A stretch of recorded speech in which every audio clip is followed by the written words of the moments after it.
চট্টগ্রামের Patiya bus station এলাকায় মিয়া and sons এর ২৮ বছরের বিশ্বস্ত কর্মচারী কাজল মল্লিককে বিদায় সংবর্ধনা দেওয়া হয়েছে।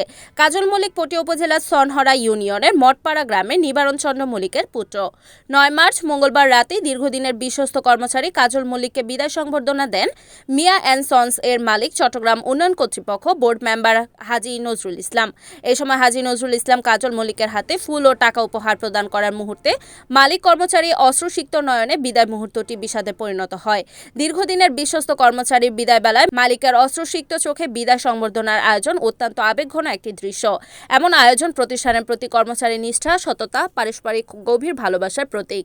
এই বিদায় সংবর্ধনায় ফুল দিয়ে শুভেচ্ছা স্মৃতিচারণমূলক কর্মচারীর অবদানকে স্মরণ করেন হাজী নজরুল ইসলাম। তিনি জানান, দীর্ঘ ২৮ বছরের কর্মক্ষেত্রে কর্মদক্ষতা, সততা এবং প্রতিষ্ঠানের জন্য আত্মত্যাগের কথা স্মরণ ভালোবাসার নিদর্শন হয়ে থাকবে। কাজল মল্লিক জানান, সংবর্ধনা শুধুমাত্র একটি বিদায় অনুষ্ঠান নয়, বরং এটি একটি কর্মজীবনের সাফল্যের স্বীকৃতি এবং প্রতিষ্ঠান ও কর্মচারীর মাঝে সম্পর্কের গভীরতা প্রমাণ করেছেন মিয়া অ্যান্ড সন্সের মালিক হাজী নজরুল ইসলামের পরিবার। আমি কৃতজ্ঞতা প্রকাশ করছি। Report Selim Chowdhury, NNTV, Chittagong.